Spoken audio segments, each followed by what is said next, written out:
السلام علیکم ورحمۃ اللہ وبرکاتہ۔ اعوذ باللہ السمیع العلیم من الشیطان الرجیم من حمزہ ونفخہ ونفثہ بسم اللہ الرحمن الرحیم وإن هذه أمتكم أمة واحدة وأنا ربكم فاتقون فتقطعوا أمرهم بينهم زبرا كل حزب بما لديهم فرحون فذرهم في غمرتهم حتى حين أيحسبون أنما نمدهم به من مال وبنين نسارع لهم في الخيرات بل لا يشعرون۔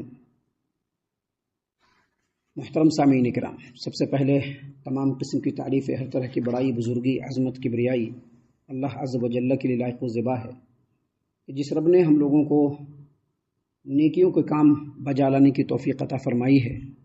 الحمدللہ 19 رمضان میں ہم لوگ داخل ہو چکے ہیں اور یہ دوسرے عشرے کا بالکل آخری مرحلہ ہے، اور ہمیشہ یاد رکھیے کہ یہ جو دنیا ہے یہ دارالامتحان ہے۔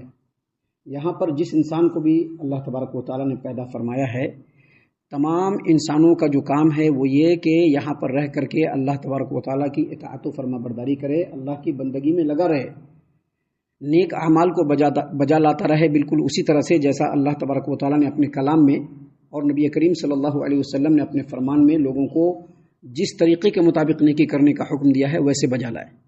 سامعین کرام، یہ رمضان کا مہینہ بھی گزر جائے گا، ہماری پوری زندگیاں بھی گزر جائیں گی، اور آخر میں اللہ تبارک و تعالیٰ کے حکم سے موت کو گلے لگا کر کے ہم لوگوں کو آخرت میں اللہ کے بارگاہ میں پہنچنا ہے۔ یہ ہمیشہ ذہن نشین رکھیے، اور جیسے اللہ تبارک و تعالیٰ نے اس ماہ مبارک میں ہم لوگوں کو نیک عمل کرنے کی توفیق دی ہے، ویسے ہی اللہ سے دعا مانگے اور کوشش بھی کریں کہ آنے والے عام دنوں میں بھی ویسے ہی ہم اللہ تبارک و تعالیٰ کے لیے نیکی کا کام انجام دیتے رہیں۔ سامعین کرام، ابھی ہم نے آپ کے سامنے قرآن کریم سورۃ المومنون سورہ نمبر 23 اور اسی سورت سے آیت نمبر 52 سے لے کر کے 56 تک، یعنی 52، 53، 54، 55، 56 یہ آیات آپ کے سامنے ابھی ہم نے آپ کے سامنے تلاوت کی۔ دیکھیے اللہ تبارک و تعالیٰ نے ہم لوگوں کے لیے یہاں پر کیا نصیحت بیان فرمائی ہے، غور سے سنیے گا۔ اللہ تبارک و تعالیٰ نے فرمایا وَإِنَّ هَذِهِ أُمَّتُكُمْ أُمَّةً وَاحِدَةً وَأَنَا رَبُّكُمْ فَاتَّقُونِ، یہ تمہاری امت ایک ہی امت ہے، یہ تمہاری امت ایک ہی امت ہے اور میں تمہارا رب ہوں، بس تم لوگ میرا تقوی اختیار کرو۔ تقوی کے بارے میں پہلے بتایا جا چکا ہے۔ تقوی کا مطلب یہ ہے کہ جو اللہ کا حکم ہے، کہیں اللہ تبارک و تعالیٰ کے حکم کی نافرمانی ہو نہ جائے تو اس کے بدلے میں اللہ تبارک و تعالیٰ قیامت کے دن ہم لوگوں کو عذاب سے دوچار کرے گا۔ اس کا ڈر اور اس کا خوف دل میں رکھتے ہوئے اللہ کے حکموں پر عمل کرنا، اور جن چیزوں سے اللہ تبارک و تعالیٰ نے روکا ہے کہیں ایسا نہ ہو کہ ہم سے وہ کام سرزد ہو جائے اور اس کے بدلے میں آخرت کی رسوائیوں سے ہم لوگوں کو دوچار ہونا پڑے۔ اس چیز کا ڈر دل میں رکھ کر کے جن چیزوں سے رب نے روکا ہے اس سے رکنا، اس کو کہتے ہیں تقوی۔ دیکھیے یہاں پر اللہ تبارک و تعالیٰ نے فرمایا ان هذه امتکم امۃ واحدہ، بے شک یہ جو تمہاری امت ہے ایک ہی امت ہے اور میں تمہارا رب ہوں، لہٰذا مجھ سے ہی ڈرو۔ یہاں پر جو امت کا لفظ ہے، امت، یہ جو امت کا لفظ ہے یہ انبیاء علیہ السلام کی جماعت بھی ہے، اور انبیاء علیہ السلام پر جو لوگ بھی ایمان لانے والے ہیں وہ بھی ہیں، انکلوڈنگ ہم لوگ بھی، یعنی تمام انبیاء اور اس میں ہمارے نبی محمد صلی اللہ علیہ وسلم بھی، تمام انبیاء کے ماننے والے اور اس میں ہم لوگ بھی۔ تو یہاں پر اللہ تبارک و تعالیٰ نے جو فرمایا ہے کہ امت سے مراد تمام انبیاء، اور تمام انبیاء کے جو ماننے والے ہیں وہ تمام کے تمام لوگ۔ اللہ نے ان تمام لوگوں کو مخاطب کرتے ہوئے کہا کہ تمہاری امت ایک ہی امت۔ ایک ہی امت کیا مطلب؟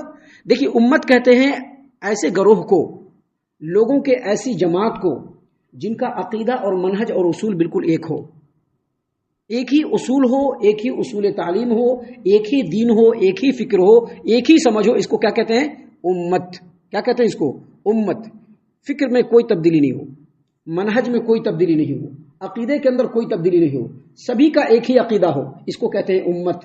اس کا مطلب یہ ہے کہ اس روئے زمین پر اللہ تبارک و تعالیٰ نے جتنے بھی انبیاء کو مبعوث فرمایا اور ان کو جو تعلیمات اللہ تبارک و تعالیٰ نے دے کر کے بھیجا، ان تمام کا عقیدہ، اصول، منہج اور دین ایک ہی تھا۔ اور وہ کیا تھا؟ 4 پوائنٹ میں سن لیجئے۔ سب سے پہلا، اللہ تبارک و تعالیٰ ایک ہے، پورے کائنات کا خالق، مالک ہے، رب ہے، تمام کائنات کا امور، انتظام اور تدبیر کرنے والا ہے، تمام کائنات کو روزی اور رزق دینے والا ہے، پورے کائنات کو سہارا دی ہوا ہے، قیوم ہے۔ وہ کیا ہے؟ وہ قیوم ہے، قائم خود بھی ہے اور پورے کائنات کو قائم رکھے ہوا ہے، لہٰذا وہ ذات گرامی اس بات کا مستحق ہے کہ اسی کی تنہا عبادت کی جائے اور اس کی عبادت میں کسی کو شریک نہ ٹھہرایا جائے۔ یہ پہلی بات، یہ کیا ہے؟ یہ پہلی بات ہے۔ یہ محترم سامعین کرام، دوسری بات، یہ جو دنیا ہے دار الامتحان ہے۔ یہ کیا ہے؟ یہ عیش اور موج کی جگہ نہیں ہے۔ کیا ہے؟ یہ دار الامتحان ہے۔ یہاں پر جتنے بھی انسان آئے ہیں ان تمام کو موت سے ہمکنار ہونا ہے، موت کو گلے لگانا ہے اور موت کے رستے سے برزخ سے ہوتے ہوئے اللہ کے بارگاہ میں قیامت کے دن پہنچنا ہے، اور دنیا میں جو کچھ بھی کیا ہے ان تمام چیزوں کا اللہ کے بارگاہ میں اس کو حساب دینا ہے۔ اللہ پوچھ گچھ کرے گا، اللہ باز پرس کرے گا، اور جس نے جیسا عمل کیا ہوگا ویسا اس کو اللہ تبارک و تعالیٰ بدلہ دے گا۔ یہ دوسرا پوائنٹ ہے جو تمام نبیوں کو دیا گیا۔ اور تیسرا پوائنٹ، حرام سے ہر حال میں بچنا ہے، کسب حرام سے ہر حال میں بچنا ہے، کسی کے حقوق اور کسی کے مال کو غصب نہیں کرنا ہے۔ یہ چیز اللہ تبارک و تعالیٰ نے تمام نبیوں کو حکم دیا ہے اور یہ اصول دین میں سے ہے۔ ابھی کل کے درس کو یاد کیجئے، اللہ تبارک و تعالیٰ نے کیا کہا کہ رسولوں کو ہم نے حکم دیا ہے کہ پاکیزہ کھاؤ اور نیک عمل کرو، اور اس کی تفسیر میں ہم نے یہ بتلایا تھا کہ اللہ تبارک و تعالیٰ نے یہی حکم مومنوں کو بھی دیا ہے اور یہی حکم تمام انسانوں کو دیا ہے کہ پاکیزہ کھاؤ اور نیک عمل انجام دو۔ اس کا مطلب کیا ہے کہ حرام کمائی سے ہر حال میں بچنا ہے، لوگوں کے حقوق اور مال کو بالکل حرام طریقے سے نہیں لینا ہے۔ یہ تیسرا اصول۔ اور چوتھا اصول جو ہے وہ نیک اعمال کو بجا لانا، یعنی جو نیک اعمال ہم لوگ بجا لا رہے ہیں نا، یہ حکم اللہ تبارک و تعالیٰ نے تمام نبیوں کو دیا، نبیوں کی تمام امتوں کو اللہ تبارک و تعالیٰ نے دیا ہے۔ حالانکہ اعمال کیسے انجام دینے ہیں اس کو کہتے ہیں طریقہ۔ یہ طریقے ہر نبیوں کے ہاں الگ الگ رہے ہیں، لیکن نیک عمل بجا لانا ہے یہ اصول سبھی کے ہاں رہا ہے۔ تو اب یہ چار اصول جو میں نے بیان کیا ہے، اللہ تبارک و تعالیٰ نے فرمایا کہ تم تمام کے تمام ایک ہی امت ہو، لہذا فرقوں میں مت بٹو۔ کیا نہیں کرو؟ فرقوں میں مت بٹو، گروہ میں نہیں بٹو کہ ہم فلاں کے ماننے والے، ہم چلا کے ماننے والے، ہم اس کے پیچھے چلنے والے، ہم اس کے پیچھے چلنے والے، مت بٹو۔ دیکھیے آگے اللہ نے کلیئرلی کہا، دیکھیے اللہ نے کہا فَتَقَطَّعُوا أَمْرَهُمْ بَيْنَهُمْ زُبُرًا، لوگو تم تمام کے تمام ایک ہی امت ہو، لہذا میں ہی تمہارا پروردگار ہوں، تمہارا رب ہوں، تم لوگ میرا تقوی اختیار کرو، مجھ سے ڈرو، ڈر کر کے میرے حکم کو مانو۔ لیکن اللہ نے کہا فَتَقَطَّعُوا أَمْرَهُمْ بَيْنَهُمْ، پھر لوگوں نے اپنے معاملے کو ٹکڑے ٹکڑے کر لیا۔ معاملے کو مطلب کیا؟ مطلب دین کو۔ معاملے کو مطلب کیا؟ مطلب دین کو۔ آپ نے سنا ہوگا حدیث نبی کریم صلی اللہ علیہ وسلم کی کہ بنی اسرائیل کتنے فرقوں میں بٹی؟ 72 فرقوں میں۔ سنا ہے نا؟ بنی اسرائیل 72 فرقوں میں بٹی، اور اس امت کے اندر لوگ 73 فرقوں میں بٹیں گے۔ یہ حدیث سنا ہے نا آپ نے؟ تو اللہ تبارک و تعالیٰ نے فرمایا کہ جتنی بھی انبیاء اس روئے زمین پر آئے، جتنے بھی انبیاء کی امت اس روئے زمین پر آئی، سب کا دین ایک ہے، سب کا عقیدہ اور منہج ایک ہی اللہ تبارک و تعالیٰ نے نازل فرمایا، لیکن لوگ اپنے دین میں ٹکڑوں میں بٹ گئے۔ وَكُلُّ حِزْبٍ بِمَا لَدَيْهِمْ فَرِحُونَ، اور جن کے پاس جو ہے بس اسی میں وہ مگن ہے۔ ہاں ہمارے پاس سب کچھ ہے۔ عیسائی لوگ کیا سمجھ رہے ہیں؟ ہمارے پاس سب کچھ ہے۔ اب عیسائیوں میں جو پروٹیسٹنٹ ہے، جو کیتھولک ہے اور جو دوسرے فرقے کے ماننے والے ہیں، وہ سب بھی سمجھ رہے ہیں، کیتھولک سمجھ رہا ہے کہ ہم ہی سب سے حق پر ہے، پروٹیسٹنٹ سمجھ رہا ہے کہ ہم ہی سب سے حق پر ہے۔ اسی طرح سے دوسرے مذہبوں کے اندر جو الگ الگ فرقے ہیں، ہر فرقہ سمجھ رہا ہے کہ ہم ہی حق پر ہے۔ سامعین کرام، اللہ تبارک و تعالیٰ نے کہا کہ تمام لوگوں کا دین ایک تھا، لیکن لوگوں نے دین کو ٹکڑے ٹکڑے کر دیا۔ ابھی سب سے پہلا اصول کیا ہے؟ سب سے پہلا اصول ہے توحید کا۔ بتلایا نا کہ اللہ تبارک و تعالیٰ ایک ہے، اللہ تبارک و تعالیٰ پورے کائنات کا خالق ہے، مالک ہے، رازق ہے، وہی پورے کائنات کا انتظام اور تدبیر کرنے والا ہے، تمام مخلوق کی دیکھ بھال کرنے والا ہے، پورے کائنات کو وہ اکیلے دم پر قائم رکھے ہوا ہے، وہ تنہا ہے، اس لیے اسی کی تنہا عبادت کی جائے۔ یہ اصول پورے انبیاء کو دیا گیا، لیکن لوگوں نے اس میں بھی ٹکڑے کے ٹکڑے کر لیا۔ کچھ لوگوں نے کیا کیا؟ کچھ لوگوں نے کسی انسان کو یا کسی نبی کو یا فرشتوں کو اللہ کی اولاد بنا دیا۔ بنایا کہ نہیں بنایا؟ کسی نبی کو اللہ کی اولاد بنا دیا یا فرشتوں کو اللہ کی اولاد بنا دیا، یہاں پر انہوں نے فرقہ بنا لیا۔ کچھ لوگوں نے حلول کا عقیدہ اختیار کیا۔ حلول کہتے ہیں اوتار، یعنی فلاں جو ہے یہ بھگوان کا اوتار ہے، یہ جو ہے یہ اللہ کا اوتار ہے۔ جیسا کہ شیر سنا ہوگا آپ نے، وہی جو مستوی عرش ہے خدا ہو کر، اتر پڑا ہے مدینے میں مصطفیٰ ہو کر، یعنی جو خدا ہے وہی مصطفیٰ ہے. اس کو کہتے ہیں حلول کا عقیدہ، یعنی اللہ تبارک و تعالیٰ کو لوگوں کے جسموں میں ڈال دیا. یہ ایک فرقہ ہے جو لوگوں نے بنایا، یہ ایک فرقہ ہے جو لوگوں نے بنایا. بعض لوگوں نے تو یہ بھی کیا کہ اللہ کو چھوڑ کر انسانوں کو، نبیوں کو اور جنوں کو عالم الغیب بتلایا کہ یہ عالم الغیب ہے، یہ سب کچھ جانتا ہے. اور بعض لوگوں نے تو حضرت انسان ہونے کے بعد، حضرت انسان کا مطلب کیا ہوا؟ انسان اس روئے زمین پر سب سے اشرف مخلوقات ہے، اس کے باوجود ان لوگوں نے کیا کیا؟ ان لوگوں نے یہ کیا کہ پیڑ کو، پیپل کا درخت ہے نا، اس کو بھگوان بنا لیا، پتھر کو اس کو بھگوان بنا لیا، مٹی پتھر کے بت کو اس کو بھگوان بنا لیا، سورج چاند ستاروں کو جو انسانوں کی خدمت میں لگے ہوئے ہیں. یہ سورج چاند ستارے کس کی خدمت میں لگے ہوئے ہیں؟ انسانوں کی خدمت میں لگے ہوئے ہیں. ان کو اپنا بھگوان بنا لیا، نفع و نقصان کا مالک اس کو بتلا دیا. یہ ہوا توحید کے اندر الگ الگ فرقے. یہ میں نے صرف فور ایگزامپل بتلایا ہے. آپ اگر توحید کے اندر لوگوں نے جو فرقے بنائے ہیں اس کی گہرائی میں جائیں گے تو دماغ معاف ہو جائے گا کہ لوگوں نے کیا کیا کر لیا ہے اس دنیا میں. ایک اللہ تبارک و تعالیٰ جس نے پورے کائنات کو بنایا، وہ اللہ تبارک و تعالیٰ جو تمام انسانوں کو پالنے والا ہے، وہ اللہ تبارک و تعالیٰ جو پورے کائنات کا رب ہے، وہ اللہ تبارک و تعالیٰ جس کے اختیار میں پوری کائنات ہے، ذرہ ذرہ پر جس کا علم محیط ہے، جس کے مقابلے میں کوئی نہیں. لوگوں نے لوگوں کو، چیزوں کو اللہ کے برابر کھڑا کر دیا اور اپنا اپنا الگ الگ فرقہ بنا لیا. اللہ نے یہی بات بیان فرمایا یہاں پر، فَتَقَطَّعُوا أَمْرَهُمْ بَيْنَهُمْ. لوگوں نے اللہ تبارک و تعالیٰ کے دین کو ٹکڑے ٹکڑے کر دیا. وَكُلُّ حِزْبٍ بِمَا لَدَيْهِمْ فَرِحُونَ. اور جس کے پاس جو ہے وہ اسی میں خوش ہے. ابھی قبر پوجوا سمجھتا ہے کہ بس ہم ہی سب کچھ ہیں. سمجھ رہا ہے کہ نہیں سمجھ رہا ہے؟ قبر پوجوا سمجھ رہا ہے کہ ہم ہی سب کچھ ہیں. اکابر پرستوں کا یہ حال ہے کہ وہ سمجھتے کہ ہم ہی سب کچھ ہیں. لیکن سب کچھ کون ہے؟ یہ قرآن ہے. سب کچھ ہمارے نبی کی تعلیم ہے. سب کچھ ہمارا رب ہے. رب کے علاوہ کوئی نہیں ہے جس کی سامنے جھکا جائے. رب کے علاوہ کوئی اس لائق نہیں ہے جس کے حکم کو مانا جائے. رب کے علاوہ کوئی یہ ڈیزرو نہیں کرتا ہے کہ پورے کائنات میں رب کے علاوہ کسی کو سجدہ کیا جائے. لیکن لوگوں نے توحید میں الگ الگ فرقے بنا لیے. سامعین کرام دیکھیے، ہم نے دوسری چیز جو بتلائی تھی آپ کے سامنے، آخرت، یعنی یہ جو دنیا ہے کیا ہے؟ یہ دارالامتحان ہے. یہ دنیا کیا ہے؟ دارالامتحان ہے. اور سب انسان کو اس روئے زمین پر آنے کے بعد موت کے شکنجے میں جانا ہے اور پھر وہاں سے نکل کر کے قیامت کے میدان میں رب کے بارگاہ میں پہنچنا ہے. یہ بالکل ٹھوس اور مسلم عقیدہ ہے جو اللہ تبارک و تعالیٰ نے تمام نبیوں کو دیا. لیکن لوگوں نے اس میں بھی ہیرا پھیری کی، الگ الگ فرقے بنائے. کچھ لوگ تو ایسے ہوئے جنہوں نے آخرت کا ہی انکار کر دیا. نہیں، آخرت کوئی چیز نہیں یار. انسان ہے، آیا ہے دنیا میں، عیش موج کرے گا، کھائے گا، پیے گا، مرے گا، مٹی میں ملے گا، اس کے بعد اس کا شریر کہاں جائے گا کسی کو کوئی پتہ نہیں. انہوں نے آخرت کا انکار کر دیا، وہ ایک الگ فرقہ بن گیا. اور کچھ لوگوں نے آخرت کو مانا تو اس کے تقاضوں کو نہیں سمجھا. تقاضوں کو نہیں سمجھا ان لوگوں نے کیا کیا؟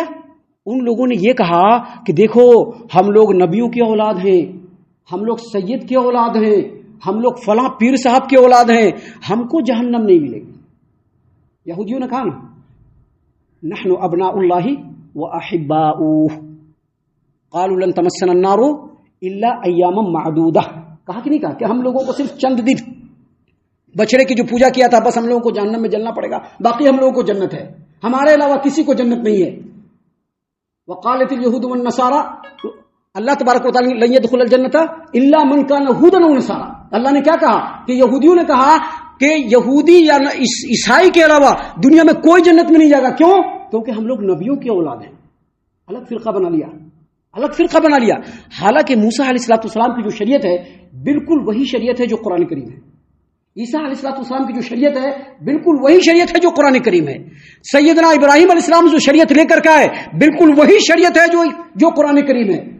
لیکن لوگوں نے اپنے اندر فرقوں میں بانٹ لیا اپنے آپ کو. کچھ لوگوں نے کہا کہ دیکھو اگر آخرت میں چھٹکارا چاہیے، آج بھی ملیں گے ایسے لوگ آپ کو، آپ جا کر کے دیکھ لیجئے، مشاہدہ کر لیجئے. کچھ لوگ کہتے ہیں کہ اگر آخرت میں چھٹکارا چاہیے، نجات چاہیے، تو فلاں صاحب جو ہے، پیر جو ہیں، ان کی مریدی اختیار کر لو، ان کے ہاتھ پر بیعت کر لو، ان کے نجات کا پیالہ پی لو، نجات پا جاؤ گے. عیسائیوں نے کیا کیا؟ عیسائیوں نے کفارہ مسیح کا ایک عقیدہ ہی اپنی طرف سے گھڑ لیا. کیا مطلب؟ جو عیسائی بن گیا، عیسائی دھرم کے اندر آ گیا، اس کو یہ بات سمجھ لینا چاہیے کہ ہمارے جو خدا کے جو بیٹے ہیں، جیجس جو ہمارے خدا کے بیٹے ہیں، جس کو عیسیٰ کہتے ہیں، انہوں نے اپنے تمام امت کے گناہوں کو اپنے گردن پر ڈال کر کے تمام امت کو جنت میں لے جانا ہے. یہ کفارہ مسیح کا عقیدہ عیسائیوں نے بنا لیا ہے. اور یہی عقیدہ بعض لوگوں نے اپنی دیوی دیوتاؤں کے لیے بنا لیا ہے. بعض لوگوں نے سمجھا کہ ہم نبی کے اولاد میں سے ہیں تو ہم کو جو چاہے کر لیں، کوئی کچھ نہیں کرنے والا ہے. ہم سید ہے تو کوئی ہمارا کچھ نہیں کر سکتا، ہم لوگوں کو کچھ نہیں ہونے والا ہے، آخرت میں ہم لوگوں کے لیے آرام ہی آرام ہے. اللہ تبارک و تعالیٰ نے کہا فَتَقَطَّعُوا أَمْرَهُمْ بَيْنَهُمْ زُبُرًا. اے لوگوں، تم تمام کے تمام ایک ہی امت ہے، تمہارا دین ایک ہی ہے، تمہارا اصول اور تمہارا منہج ایک ہی ہے، لیکن لوگوں نے اختلاف کیا، فرقوں میں بٹے، اور جس کے پاس جو ہے وہ اسی میں خوش ہے. ان تمام باتوں کو بیان کرنے کے بعد اللہ نے دو ٹوک لہجے میں کہا. کیا کہا؟ فَذَرْهُمْ فِي غَمْرَتِهِمْ حَتَّىٰ حِينٍ. اب ان لوگوں کو تو سمجھایا جا رہا ہے، بار بار سمجھایا جا رہا ہے کہ نہیں سمجھا رہا ہے؟ نبی صلی اللہ علیہ وسلم کے زمانے سے سمجھایا جا رہا ہے. نبی نے سمجھایا، پورے صحابہ نے سمجھایا، تابعین نے سمجھایا، محدثین نے سمجھایا، ائمہ دین نے سمجھایا، بزرگان دین نے سمجھایا، سب نے سمجھایا، لیکن جو لوگ سمجھنے کے لیے ریڈی نہیں ہے، نبی صلی اللہ علیہ وسلم نے مشرکین مکہ کو سمجھایا، وہ لوگ سمجھنے کے لیے ریڈی نہیں ہے، تو اللہ تبارک و تعالیٰ نے کہا کہ ان کو ان کے مدہوشی میں چھوڑ دیجیے. وہ جو غفلت میں پڑے ہوئے ہیں اور اکڑ رہے ہیں، اترا رہے ہیں کہ ہم لوگ بہت ہائی کلاس کے ہیں، ان کو ان کے حالت پر چھوڑ دیجیے ایک مدت تک کے لیے. جب مدت ہوگی تو خود ان کو پتہ چل جائے گا. کیا مطلب اس کا نہیں کہ ان کو نصیحت نہیں دینا، نصیحت کرتے رہنا ہے، حق بات واضح کرتے رہنا ہے، لیکن ان کے پیچھے زیادہ پڑنے کی ضرورت نہیں ہے. ان کو ان کے حالت پر چھوڑ دیجئے ایک وقت تک کے لیے، کہ جب وہ وقت آئے گا تو ان کو ساری حقیقت کا پتہ چل جائے گا. اس کے بعد اللہ تبارک و تعالیٰ نے فرمایا اَيَحْسَبُونَ أَنَّمَا نُمِدُّهُمْ بِهِ مِن مَالٍ وَبَنِينَ. کیا وہ لوگ یہ خیال کرتے ہیں کہ ہم انہیں جو مال اور اولاد دیے ہوئے ہیں، نُسَارِعُ لَهُمْ فِي الْخَيْرَاتِ، ہم انہیں بھلائیوں میں جلدی کر رہے ہیں؟ ایسا نہیں ہے. بل لا يشعرون، بلکہ اصل بات انہیں شعور ہی نہیں ہے. کیا مطلب یہ کہ مشرکین مکہ کو اللہ تبارک و تعالیٰ نے بہت زیادہ نوازا تھا. مشرکین مکہ کو اللہ تبارک و تعالیٰ نے مال و دولت سے بہت نوازا تھا. اور آپ اگر ہسٹری میں جائیں گے تو جتنے بھی انبیاء اس روئے زمین پر آئے، ان کے جو امت کے جو لوگ تھے اور ان میں جو بڑے بڑے لوگ تھے، اللہ نے ان کو ہر اعتبار سے نوازا تھا. مال سے، اولاد سے، پاور سے، ہولڈ سے، ہر چیز سے نوازا تھا. قوم عاد کا کیا حال تھا؟ جب قوم عاد اس روئے زمین پر تھی تو آس پاس کے تمام علاقوں میں لوگ ان سے ڈرتے تھے، کیونکہ وہ لوگ مال والے بھی تھے، طاقت والے بھی تھے، پاور والے بھی تھے، ہولڈ والے بھی تھے، بزنس و بیپار بھی تھا ان کے پاس. موسیٰ علیہ السلام کے زمانے میں جو فرعون اور آل فرعون، اللہ نے ان لوگوں کو بادشاہتی دے دیا تھا. اسی طرح سے نبی کریم صلی اللہ علیہ وسلم کے زمانے میں جو مشرکین مکہ تھے، جو قریش تھے، اللہ نے ان کو اتنا نوازا تھا کہ مال و دولت بھی تھی، تجارت پر بھی ان کا ہولڈ تھا، اور ہر اعتبار سے اللہ تبارک و تعالیٰ نے ان کو سکھی سمپن بنایا تھا. اللہ نے فرمایا کہ کیا ان لوگوں نے یہ سمجھ لیا ہے کہ ہم نے جو ان کو مال و اولاد دے دیا ہے تو کیا ہم ان کو دنیا کی زندگی میں خیر دے رہے ہیں؟ ایسا نہیں ہے، بلکہ ان کو شعور نہیں. کیا مطلب یہ کہ کچھ دنیا دار ٹائپ کے جو لوگ ہوتے ہیں، ان کی یہ سوچ ہوتی ہے، ان کا یہ خیال ہوتا ہے کہ اگر کسی کو اللہ تبارک و تعالیٰ مال و دولت سے نواز رہا ہے، کسی کو اللہ تبارک و تعالیٰ پاور اور ہولڈ دے رہا ہے دنیا میں، اس کو اگر اللہ خوشحالی دے رہا ہے تو وہ یہ سمجھ رہا ہے کہ یہ اللہ کی رضامندی ہے. اور اگر کسی کو تنگ دستی مل رہی تو وہ سمجھتا ہے کہ اللہ کی ناراضگی ہے. ایسی بات نہیں ہے، یہ تو مقدر سے ہے. کس کو اللہ کتنا دے گا، کیا دے گا، یہ تو اللہ کی مصلحت ہے اور اللہ نے مقدر کر کے رکھا ہے. کسی کو مال زیادہ ملا ہے وہ آزمائش ہے رب کی طرف سے، کسی کو اگر اللہ نے تنگی دی ہے تو یہ بھی آزمائش ہے رب کی طرف سے. اصل میں ہوتا یہ تھا کہ جو چودھری صاحب ٹائپ کے لوگ تھے نبیوں کے زمانے میں، ان لوگوں کو اللہ نے مال و دولت سے نوازا تھا. اب یہ لوگ نبیوں کو جھٹلاتے بھی تھے اور ایماندار لوگوں پر ظلم بھی کرتے تھے، اور اس کے بعد بھی ان کا کچھ نہیں ہوتا تھا، تو سمجھتے تھے کہ رب ہم سے بہت راضی ہے. اللہ تبارک و تعالیٰ کے رسول صلی اللہ علیہ وسلم نے جو لوگوں کو کہا کہ آخرت میں جانا ہے تو ان لوگوں نے جواب دیا آخرت میں بھی ہمارا رب ہم پر مہربان ہوگا، کیونکہ دنیا میں بھی مہربان تھا. اللہ نے کہا کہ ایسا نہیں ہے. دنیا میں اگر اللہ کسی کو دے رہا ہے تو وہ آزمائش ہے، اور اگر کفار و مشرکین کو اللہ دے رہا ہے تو اس کو یہ سمجھنا چاہیے کہ یہ مہلت کا جو قانون ہے اللہ اس لیے دے رہا ہے. جب چراغ جو ہوتا ہے بجھنے لگتا ہے تو ایک مرتبہ زور سے پھڑپھڑا کر کے جلتا ہے، پھڑپھڑا کر کے جلتا ہے. تو اگر اللہ نے کسی کو دیا ہے تو وہ اس طرح کا چراغ بننے کی کوشش نہ کرے، بلکہ یہ سمجھے کہ اللہ کی آزمائش ہے. اللہ تبارک و تعالیٰ نے ہم کو مہلت دیا ہے، ہم اللہ کی طرف جھک جائیں. وہی ہرگز نہ سمجھے کہ اللہ ہم کو دنیا کی زندگی میں خیر دے رہا ہے. دنیا کی زندگی میں خیر انسان کو ایک ہی رستے سے ملے گا, وہ نبی کے بتائے ہوئے رستے سے. ہم اللہ سے دعا کرتے ہیں کہ اللہ تعالی ہم تمام کو ان باتوں کے اوپر خوب غور و فکر اور تدبر کرنے کے ساتھ ساتھ ان باتوں پر عمل کرنے کی بھی توفیق عنایت فرمائے, آمین. اللہ تعالی ہم تمام کو صحیح معنوں میں پکا سچا مومن مسلمان بنائے, اللہ اور اس کے رسول صلی اللہ علیہ وسلم کی اطاعت و فرما برداری کرنے والا بنائے, صحابہ کرام رضی اللہ عنہم کے طریقے پر چلنے والا بنائے, جنت الفردوس میں جگہ عطا فرمائے. اے اللہ ہم تمام کو جہنم سے پناہ دے, اے رب العالمین ہم تمام کو جہنم سے پناہ دے, اے مالک الملک ہم تمام کو جہنم سے پناہ دے, آمین یا رب العالمین. وما علینا الا البلاغ المبین. تبارك الذي نزل الفرقان على عبده ليكون للعالمين نذيرا.